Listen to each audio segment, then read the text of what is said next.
10 hommes sont décorés par le ministre de l'Intérieur. 9 médailles de la sécurité intérieure niveau argent et une niveau or. Il s'agit du policier qui a neutralisé l'auteur de l'incendie de la synagogue en lui tirant dessus à 4 reprises vendredi dernier, alors qu'il courait vers lui armé d'un couteau.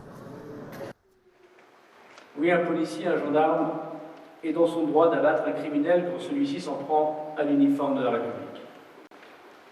Oui, un policier, un gendarme doit être félicité quand il utilise les moyens mis à la disposition du législateur pour mettre fin à des actes criminels. Après son geste, le policier avait été placé en garde à vue, c'est la procédure.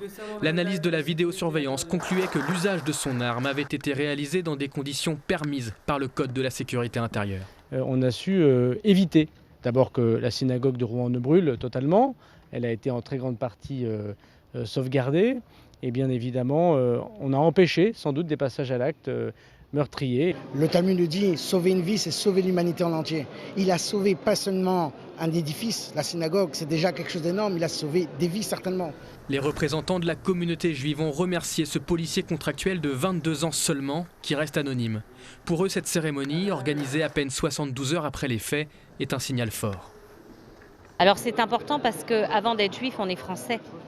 D'accord, donc citoyens français, donc que la République et les services de l'État nous accompagnent dans des moments comme celui-ci, c'est formidable. 6 pompiers ont également été décorés. Pour eux, il s'agissait d'une intervention très particulière, car ce vendredi matin, lorsqu'ils sont appelés, l'individu est toujours sur place et pas encore neutralisé. Nous, à notre habitude, quand ce genre d'événement arrive, on arrive après en fait. On n'est pas exposé directement à ce genre d'acte. Et au final, on a su veiller les uns sur les autres et rester en sécurité pendant le travail de la police pour pouvoir reprendre notre intervention comme il se devait par la suite. Pompiers et policiers se disent honorés et fiers que leur travail soit ainsi reconnu. Selon les mots de Gérald Darmanin, ils sont les visages héroïques de la France et méritent la reconnaissance de la patrie.